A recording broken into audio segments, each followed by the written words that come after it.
Hello and good evening, everyone. Welcome to Critica, the NYC, aired on our Manhattan Neighborhood Network. Today is Tuesday, March 15th, 2022. And wow, we've just been through so much over the last just 2 weeks. Again, my name is Raquel Batista. I am your host for today. And I wanted just to take an opportunity first to wish our co-host, Lucia Gomez, a happy birthday today. She is celebrating her birthday and wanted to let her know that we love her, appreciate her, and all the wonderful things she does, and that we celebrate her today on her birthday. Also, we are starting our election season in New York State at the state level. Many different candidates have begun to announce their run for New York State. Sorry, that was my daughter, Carmen. Many of you haven't seen her in a while. She just said hello to everyone. And we are, taking a real look at the candidates that are running, but in particular, taking a real look at the Latinas that are running at the state level, and especially at the Latinas that are running for New York statewide offices. And today, we are really privileged to have the opportunity to speak with today Diana Reyna, who will be joining us in a few. Diana Reyna, as some of you may know, has been in elected office in the past, has been very active over the last 20 years or so here in New York City. She was a council member in the early 2000s. And then she served as a Deputy Borough President with Eric Adams while he was the Brooklyn Borough President. And now she announced that she is running with her running mate, Tom Suozzi, who is the candidate for governor, and she is running for lieutenant governor. And so this really, makes, I think, the race especially interesting as we see other announcements also happening this past week. Ana Maria Archila, also another Latina dynamo, who announced that she is also running for lieutenant governor together with Jumaane Williams on the more progressive ticket with the Working Families Party and for the Democratic line. And so, things are really starting to take shape, because also we have these really interesting and ads that are coming out of Andrew Cuomo talking about his own record while he was governor. Many people are, posing the question of whether he will be also running for governor. So this should make for a very interesting election season, and one for us to really, always, as we always discuss here at Critica, because our focus is to talk about the issues and the politics that impact the Latino community in New York City, in New York State, and throughout the US. This is of particular interest, because there are many issues that will be impacting our communities. We've seen the immigrant community coming out over the last several days around asking Governor Hochul to expand healthcare and access to healthcare to the undocumented community. and also, looking at issues of unemployment, housing, and all the other issues, right, that we continue to know that disproportionately impact our communities. And I'm sure we'll be hearing a lot about throughout this campaign. So without much further ado, I want to bring on our guest for tonight, Diana Reyna, candidate for Lieutenant Governor. Welcome. Gracias, Raquel. This is such a wonderful treat. I've never been on your show, so thank you for having me at Critica NYC. Happy birthday to Lucia. Muchos besos. It figures that Lucia was born on Women's History Month. That's right. Girl power. And the Ides of March. It's the Ides of March, March 15th. So Diana, why don't you tell us a little bit about yourself. I really want us to get to know you right throughout this show. I think that, I have known you personally for many, many, many years. I remember when you first ran for the New York City Council, and I was reading and was reminded that you were the first Dominican woman to be elected in New York State to any office, which is a huge feat. And the fact that it's from Brooklyn too, I'm always fascinated with Dominicans from Brooklyn because, I'm more of like an uptown Bronx person. So I'm like, oh, Dominicans exist in Brooklyn. And so, it's just really interesting, I think, how things play out with the community in Brooklyn. And, just would love to hear about, like, how did you even get interested at that point in your life to get involved and to run for political office? Thank you, Raquel. Those are many important questions that just took me down memory lane. I do want to just say I'm first generation Dominican American. My family, my mom in particular, was a pioneer woman. She came in the 60s, in 1965, cold winter day in January, without a jacket, no English skills, and her friend, who she was had arranged to come and welcome her and stay with her and her husband, brought her first coat, winter coat, and she never gave that coat away. That friendship lasted until the day she died. My mom was forever grateful that she had such a great friend in Sulema Cardenas. So I want to tribute all those women that stand together and support one another on this very month of we're celebrating women internationally. In our countries, we celebrate by showering women with flowers. In this country, we don't. And so I wanted to just shower all our women with flowers today. I say that with a lot of humility. This particular journey of mine didn't start with politics. I want to just share a very personal story. My mom was very much an advocate, taught us how to be advocates at an early age because we had to do it for her. When she needed services, whether that was going to receive HRA services or access to what would be food stamps or Section 8 voucher or housing court, right?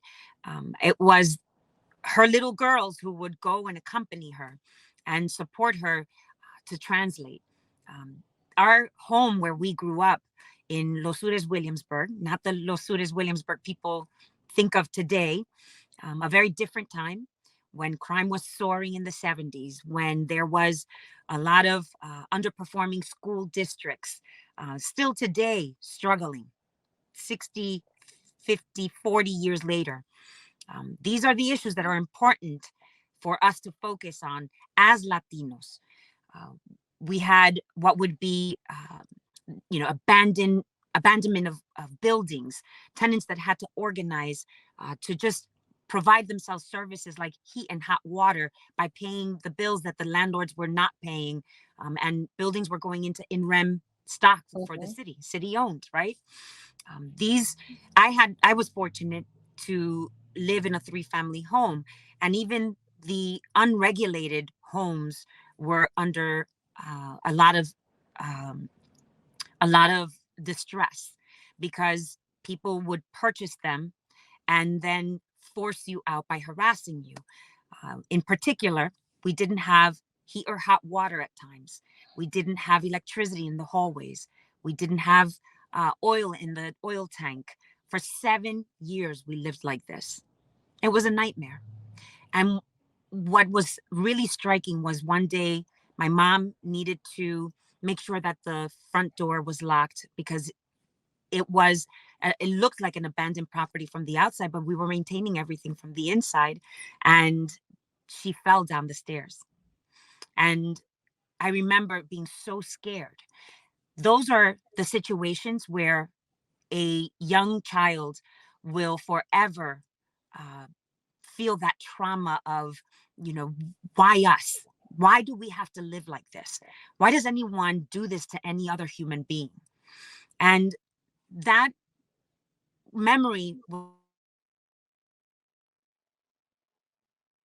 Oh, be so an issue as far as later on in my life being the fire that sparked when I worked as an intern at my local assemblyman's office. And never did I think I would go into politics. But having grown up in a community where, we organized through the church, our church was our go-to resource. When we needed childcare services, the church built it with community organizers. When we needed to formalize informal providers who cared for children in their home, it was the church who began what would be the informal providers program and Nuestros Niños. When we needed our streets cleaned, it was the church that would organize what would be these walkthroughs with their youth, myself included, to sweep our streets, to make sure that we lived with dignity. And that's the value system I come from. The years have gone by, 22 years in government.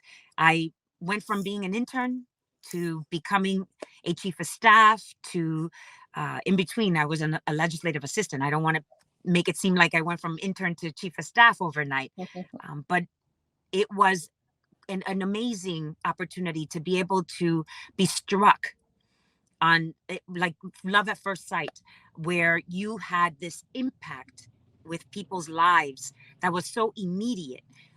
Calling what would be NYCHA, the New York City Housing Authority, to support what was a family who I'll never forget, a mom who had to carry her child from a wheelchair, who had cerebral palsy, 3 flights of stairs on her back. And she had been applying for a medical waiver to be able to be prioritized to become what would be a unit that was ADA accessible with an elevator, a building with an elevator. I worked a whole year to make sure that this family was going to get that unit. And not too far, not so far, I happened to run into that family at a graduation when I was deputy borough president. And that young man is now gone to college, lived a full life, continues to live where he was relocated with his family. But those are the stories that really ignite what is public service for me. I was a district leader. In the year 2000, I ran for district leader. That led into what would be filling the opportunity because of term limits to be able to run for office. That was the greatest at the time turnover of city legislators. And being part of that class was very special, because we went from an average age of, senior citizen to an average age of 35, age 35. So the opportunities to be able to serve for 12 years my community. I commissioned studies for economic development. I commissioned, the opportunity to have a park built over the BQE in our neighborhood, to be able to see the infrastructure of our community invested in, to be able to fight against radiac power plants, to be able to work on green hydroponic science labs and create a greenhouse on the roof of a school, being able to expand what would be our school aging up, so that an elementary school could house its own middle school. So we created K-8 models, being able to transform schools from single-digit performance to double digits above 50%. That takes planning, that takes dedication. You have to be intentional, and people are not going to like you for it. This was not about saying you're doing a good job. This was about identifying the problems and being the problem solver. That's what I enjoy most out of public service. Being able to run for office isn't glamorous. There's a lot of sacrifice. But after my term limits, 12 years in the council, I happened to go to become the first Latina as Deputy Borough President for Eric Adams, today the mayor. And those 4 years turned into representing 2.6 million problems. But I like to say that they also had 2.6 million solutions. That really led to the possibilities of leaving what is a legacy of understanding that we were present at the table as Latinos. It's important to me, and I hear it amongst our circles of networks. You know, what happened to the Latinos in the city of New York, in the state of New York? Us having 30% of the population in New York State has to mean something. And this campaign is just that.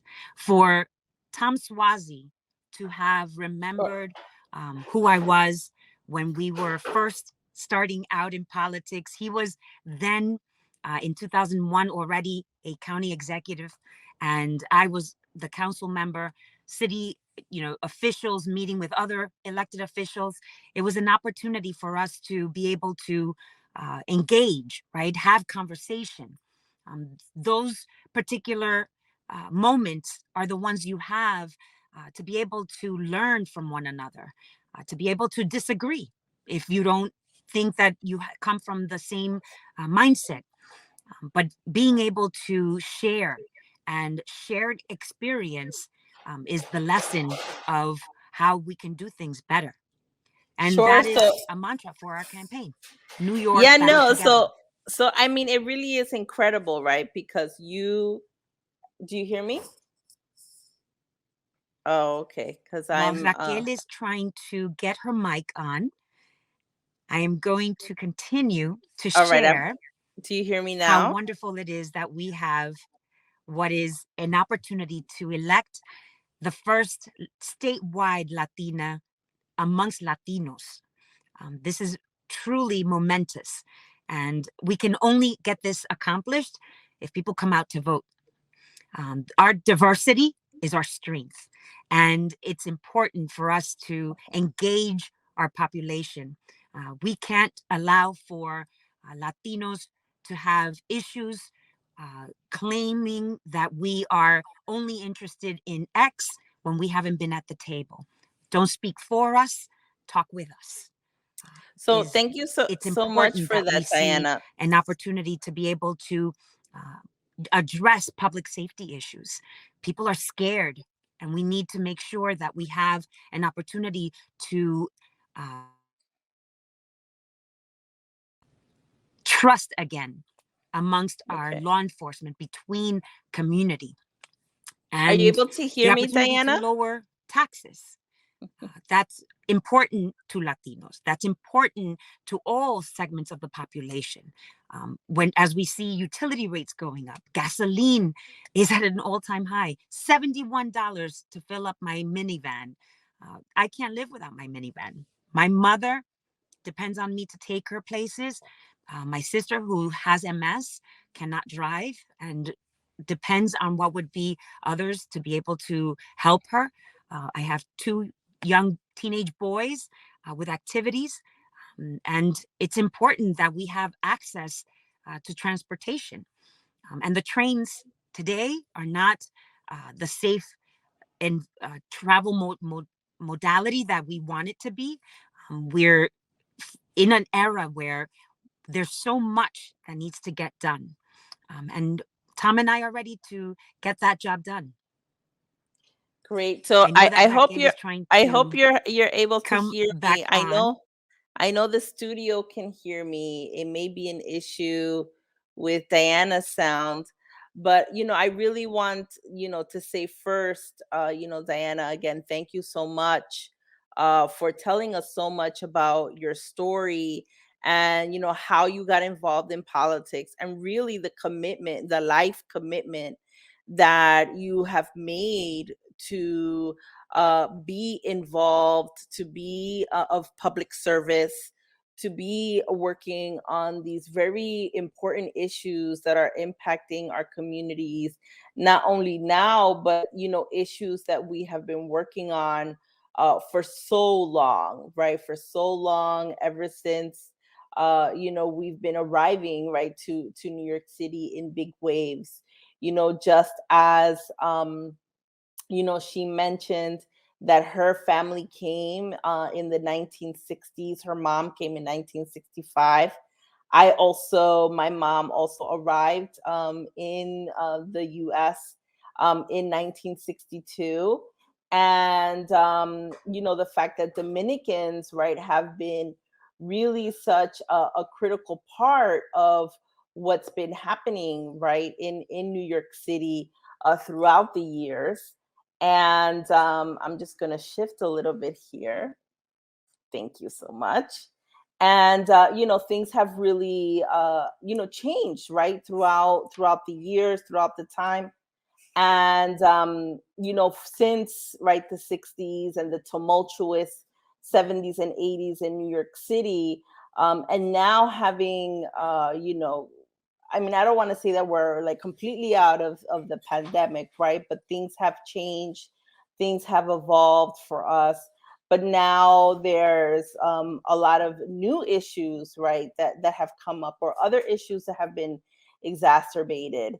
And we hope to hear from Diana in a bit, just to talk a little bit more about one, her decision to run with the candidate Tom Suozzi, who is originally from Nassau County, and he was an elected official.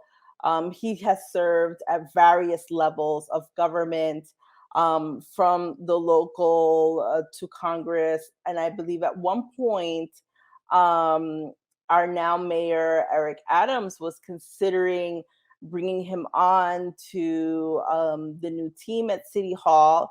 However, of course, it seemed like Suozzi had other plans for himself to run for governor. And one of the big issues that he has been talking about, and we would love to hear more from Diana, is this issue of public safety, and this issue around guns, and where do they stand, currently, with the issue of being able to create more legislation around gun safety here at the state level, and how guns are really impacting our communities, right? We have talked about, how we've seen increased levels of crime.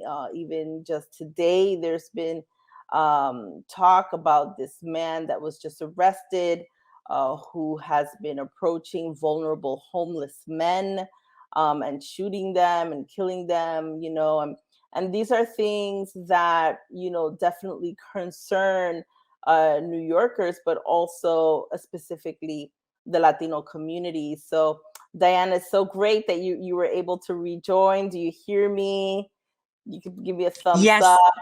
Great, thank you, excellent.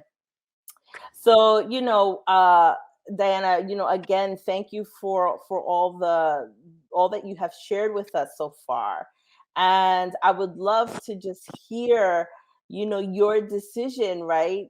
To make the decision, one, to run for a statewide office, right? And because that's big, that's a huge big deal, to be able to look at the issues that are impacting all New Yorkers, right? But also the fact that you are bringing a unique voice, right? We haven't seen many Latinas run for a New York statewide office in the past. Like, quite frankly, I can't recall anyone at this point that has run for any statewide office, not even no attorney general, no governor, no lieutenant governor. So really, this is like the first time that we're seeing this, right? That we're seeing Latinas making the decision to run for executive level positions in New York State.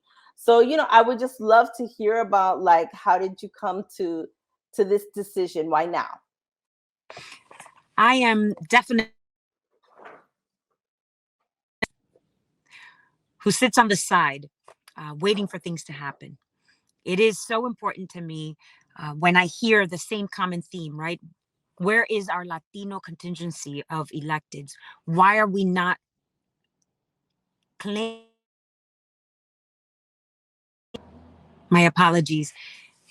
It's okay. Why are we not claiming more citywide seats? Why are we not claiming more statewide seats? What is it that we're afraid of? What is it that's stopping us, right? Yes, running for office is not easy. And the amount of money it takes, you have to be able to reach far and wide what is a voter base that can connect with you, that can trust you, that can see the integrity you bring to the table, that can see what is a platform that resonates with them. We've come across what have been 6 teletown hall meetings.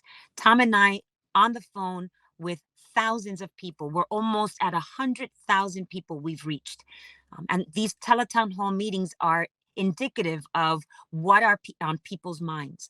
We speak about public safety as the number one issue, and people resonate with that because they don't feel safe.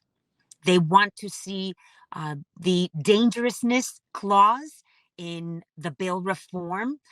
So we're calling for fixing the bail reform. And that's not going to be easy. This is a very complex issue. This is an issue that we can't ignore, that we have to continue to revisit so that it's working for everyone, not just a portion of the population. The opportunities to be able to encourage what is and work to support our law enforcement on precision policing, right? To be able to not abuse the practices of stop, question, and frisk, but to be able to see where 20% of the most violent crimes is committed by the same people. Why are they out in the public amongst you and I and are not in jail? We have law enforcement needs to be able to have resources. We claiming that defunding the police is going to change what is public safety or law enforcement isn't the answer. We have to be able to come together and really understand where are the intervention services, where are the prevention services. Let's track the money, where these dollars are being dedicated towards. I remember my husband, who's a 25-year in April veteran of the police department. He's a lieutenant. Most people wouldn't know that. I live my life every day. We've been married 20 years. We dated the entire 25 years that he's been an officer. And yes, there were a lot of sleepless nights. And thank God he came home to me every night. But that's not the case for a lot of officers, wives, and families. And we have to keep that in mind. We can't continue to request what is or demand public safety to be improved if we're defunding the police. And we can't continue to accept what is abuse of the practices of stop, question, and frisk. And so we have to find the measures that work. Working with community, there was a time in my district where if we didn't work with our community leaders, our block leaders, our tenant leaders, organizing buildings, organizing blocks, that is how we took back our community, who was terrorized with crime, drug dealing, drug users. And so bringing in what would be building organizations that would address drug and alcohol abuse, mental health services. We're home to what is, the El Regreso residential rehab facility. And El Regreso was founded by a gentleman who he himself went through the journey of drugs and alcohol. He survived and thrived and paid it forward, was able to build this incredible facility where the community supported it, didn't say, not in my backyard. Because when you look to your left and look to your right, those were your neighbors. Those were your family members. Those were your friends. You never know what someone behind closed doors are going through. And so we should not deny these facilities to be hosted in communities. We have the opportunity to be able to enforce what is Kendra's law, right? Being able to increase our social workers, having access to schools, being able to support our children. Eric Adams, Mayor Adams, used to say, hurt people hurt people. And that is in fact true. And trauma never goes away. It may simmer, but it always comes back. And these mental health issues that we're seeing amongst homelessness, that homeless person that was killed in his sleep had no one. And what kind of society are we that we're not caring for our homeless? This is the greatest boom that we've gone through as far as housing development that has ever been built. And yet, at the fastest rate, we see homelessness increasing. Things are not aligning with the needs of the public and the demand of what needs to be constructed. And these are the issues that we have to start talking about. Our party, our Democratic Party, doesn't talk about public safety, doesn't talk about affordable housing. And people are tired of hearing affordable because they don't see the affordability. Our party doesn't talk about fixing our schools. Our party doesn't talk about, lowering our taxes while utility rates are going up and gasoline is going up.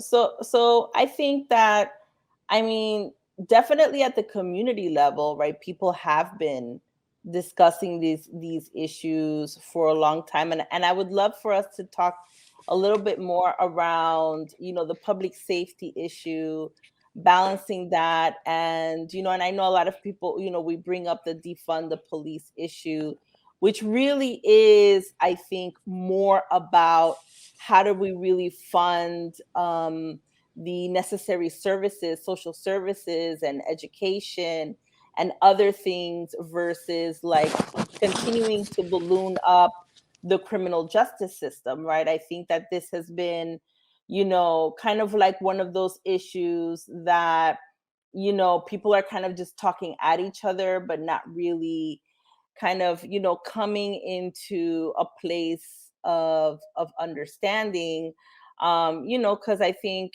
especially like right in the summer of 2020, we had the George Floyd marches. People are very concerned around, the way the police do their policing, while at the same time, how do we balance that together with wanting to feel safe in our streets, and, I would really just love to hear a little bit more around, where do you see that balance happening? How can that occur? I missed part of your question, I believe, when Okay. you were talking, because I can't hear you for some reason after I speak. But that balance has to do a lot with dialogue. It can't, we have to check ourselves in at the door when we're going to be in a room. We can't talk about ideologies. You know, the opportunities to be able to identify where the crime is happening, to be able to trust our community leaders, to be able to give them the platform to share what's going on in their own backyards, to be able to have law enforcement respond to that in a very cohesive way, with the resources they need, to be able to engage not just when there's a problem, to be able to understand who is running this precinct, who's my commanding officer, who are my beat officers, right? Walking the patrolling of neighborhoods in a friendly fashion as opposed to antagonizing fashion. Um, these are not extraordinary ways of balancing. This is an opportunity to be able to go back to what is the concept of community policing, right?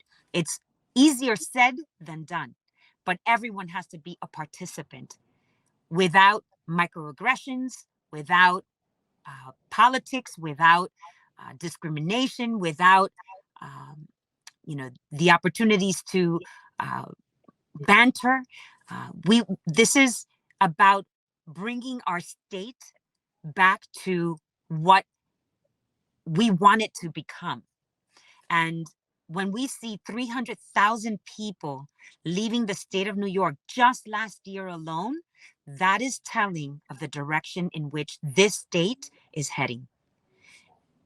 Raquel, I don't know if you know, but in the 50s, Tom always shares this, there were 46, 47 congressional districts.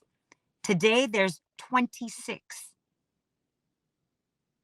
So this That's is a not that's a something big that's one. happening slowly. Or that people, this happened overnight. This is aggressively the landscape that we are creating in the state of New York through government. Well, and look, my family is one of those families, right? Like my family, like you, came in the 60s, and they left in 96 to the South. Like many people who have exited New York, right? They go to the South, Florida, Georgia, Texas, other places that are more affordable. And so you were talking about this issue of affordability and of housing. I would love to hear, your thoughts, and where are you and the candidate for governor Swasey stand on these issues around creating affordability, and being able to, one, right, keep the people you got here, right, but seeing what's going to happen in the future in the next 8 years, right? If, let's say, you guys win and you get in there, like, what would you be proposing to be able to expand affordability? So one of the things that we have to always keep in mind, right? The federal government has a standard AMI, area median income, that is calculated based on income that includes Westchester, the 5 boroughs, Long Island, Nassau, and Suffolk. And if you tally all of that, the average isn't necessarily an average that supports what is the working class or the 66,000 homeless people that are in our homeless system.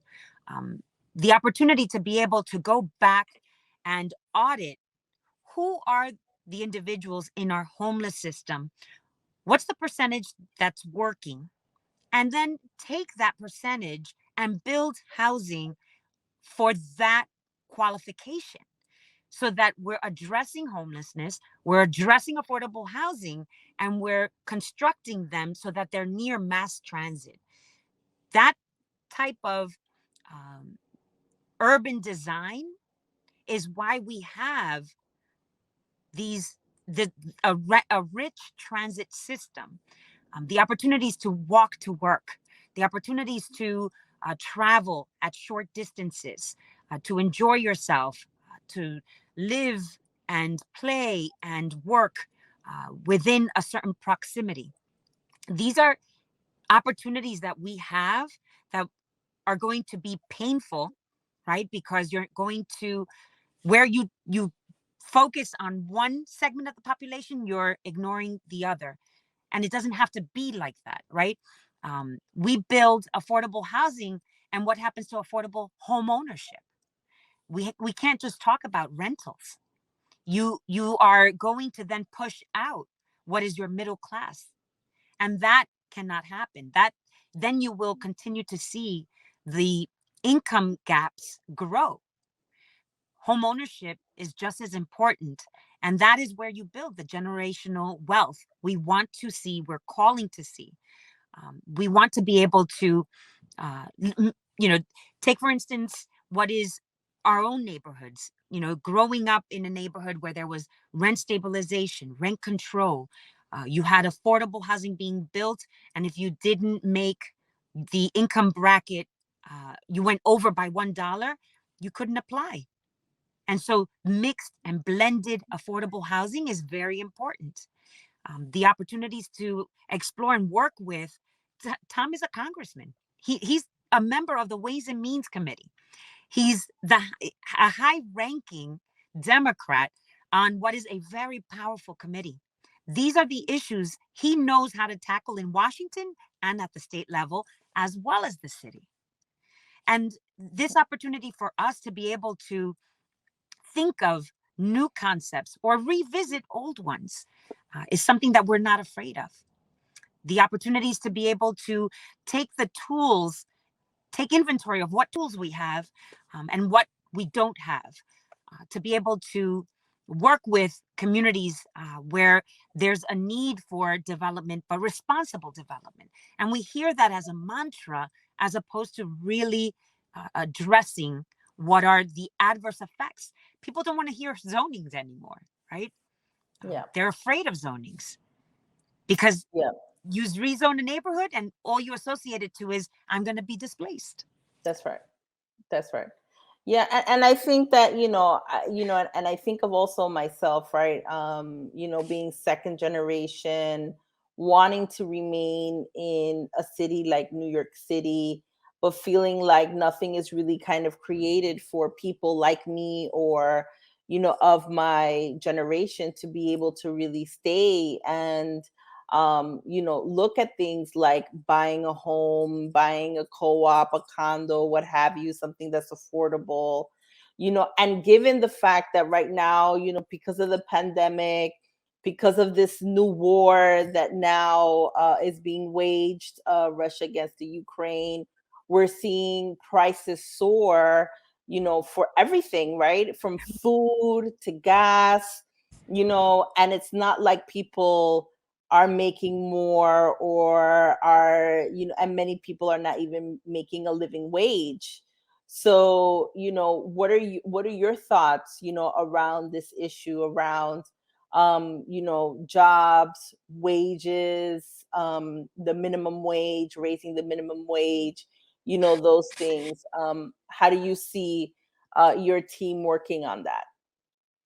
So I want to just share, I just came from a discussion with a small business owner here in Bushwick, and he was making his plight as far as a small business owner who's in debt, thousands of dollars. He owes the utility company, he owes rent, he owes his vendors, he owes everything under the sun, and his utility rates are going up again. You know, there's a need to raise minimum wage. Sure, his point was very clear. As long as people are willing to pay $17 for a chimichurri slider, I have no problem. So where we want certain things, there's an adverse effect to the public. And so we have to really be careful in assessing, how we track these measures, right? The opportunity to see minimum wage so that we're not losing more jobs, and cutting the workforce in half to pay the half that gets the minimum wage. I also want to just express there's thousands of unfilled skilled workforce demand. That is an indication of where there's a need for good quality paying jobs, and the fact that we don't have a skilled workforce to meet that demand. So perhaps we have to start reassessing how we discuss minimum wage, right? As opposed to stifling people to push them into what is uh, a workforce that is customer based, and reverse the opportunity to enter a workforce that provides them a skill higher than minimum wage, living wage, and even prevailing wage, to be able Well, to have and career opportunities. that brings us to another issue, right? Connected to this is the issue around education and improving our Yes. public school education and access to our public universities, whether it's CUNY or SUNY. Would love to hear, your thoughts around, one, when is the city going to get the money that it's owed, right, for our public schools?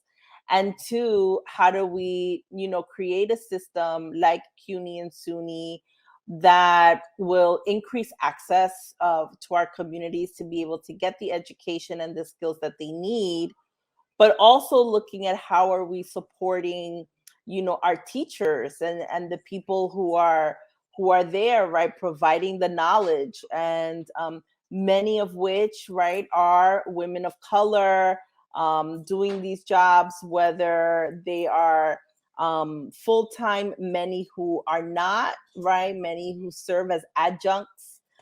We know there was a protest this past weekend organized by the PSC, the Professional Staff Council, which is the union of CUNY schools. And, would love to hear, your thoughts around how do we bridge that gap? How do we get there so that we're able to, in the end, right, create the workforce that we need to fill those jobs? That's an excellent point, Raquel. 66% of college students are not graduating. That is an indication of many things, part of which is tied to their delays in the standard education that they're supposed to be receiving. But when they get to college, a lot of time is spent on remedial courses. Now, if we look back, right, you take a school from a good school district that has a school that usually underperforms. By the time the child gets to third grade, they're doing well. Past that third grade, you start seeing a decline in the school that was underperforming. And the school that was thriving in the thriving district continues. I say that because we're not paying attention to where the resources are needed. We're not paying attention to the quality of the education and the educator teaching in that classroom. Something's going wrong. The leadership in the building to be able to identify where her students are falling behind. We have all these exams. I don't know about you, but as a mom of two boys, teenagers, and I hear them come home and say, I didn't learn this material. Why am I being tested on it? It's not about the test. It's that we're not teaching the content so that we're not aligning our students' education where they need to be. And so going back to the basics, we have so many consultants on payroll with a new idea and a new method to teach and more standards and unfunded mandates for the classes, for the teachers, for the principals. And where has that gotten us? That's not preparing students for a future workforce, for future careers. We have Google had created a program for schools to take advantage of amongst Latinos, because Latinos were the segment of the population that had the least digital skills of all ethnic groups. That's an indicator of what's happening in our schools. Why is computer science, JavaScript, Adobe, all of the most recent technology platforms not being taught as a requirement? That is the future. The issue of shops, right? We no longer have these types of career technical education embedded in our schools. We've divested from them. And that is where we began with the issues of not every child is going to perform in college. Not every child may want to go to college. But if they graduate high school and they have a skill, it doesn't matter, because they will succeed amongst that skill, that craft. We have the General Contractors Association, does a lot of work with the apprentice programs, investing in what would be unions for union labor to continue strong in the city of New York. And they have also witnessed what is their investment dollars for our youth to become union members divested, because they have to start teaching a pre-apprentice program to teach them basic math, 6th grade level math. That is a problem. And no one's talking about that. Yeah, I think, these are things I definitely think about. I have an 8-year-old daughter. She attends the local public school. And she's getting ready to take her tests at the end of the month, her math and her reading comprehension tests. And, and for me, I have also debated whether or not it's worthwhile, right, given the pandemic and all of the things that have happened, whether or not she's really ready for this test. Right. And so, then there's that, right? Then there's that. And I think that, there are a lot of young people, especially, young Latinos. And I see this very much with Dominican millennials that want to become entrepreneurs, that are not necessarily interested in going through the 4-year track and just want to go into business, make their money. A lot of creative folks who want to go into music and, the recording industry. And, and I do think that there is something to be said around how do we create, other programs that are building skills, getting people into, for example, the healthcare field, right? We've seen very much so throughout this pandemic, the need to have bilingual skilled nurses and others in the healthcare field. But I want to thank Diana. I think we may have lost her, but there she is. I'm here. Okay, I want to give you like a few more minutes. It just what is it that you want to leave us with? What do we have to look forward to? And if people want to find you, how can they find you? Well, thank you very much, Raquel, for this wonderful time, being able to share some of our thoughts out loud without any imposition about where we stand on certain issues, but a real honest conversation, right? The opportunity to be able to run with Tom Suozzi as governor and myself, Diana Reyna, as lieutenant governor, is an opportunity to create a historic moment, right? I am running as the first Latina candidate to be ever elected, if elected, in June 28th. That is primary day. We want every individual who is tired of seeing the rhetoric, hearing the rhetoric, and interested in problem solving. Join us. Join us. Go to our website, Tom Suozzi for New York. join us, get involved. We are collecting signatures currently, and we would need to collect 45,000 signatures throughout the state.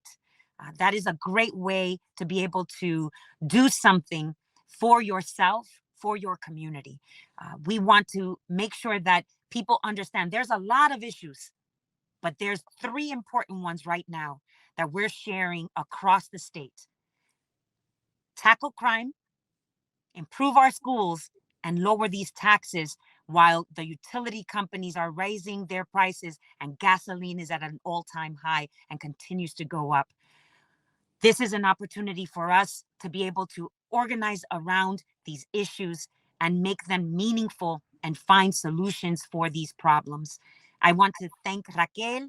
I want to wish Lucia a happy birthday wherever she is, and visit our Tom Swazi for New York website.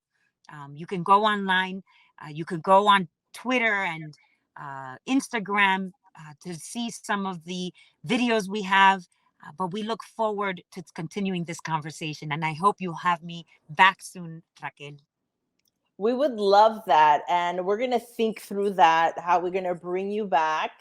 I want to thank you again, Diana, for you taking the time out of your very busy schedule and talking to the public and in getting your campaign going to talk to us here on Critica NYC.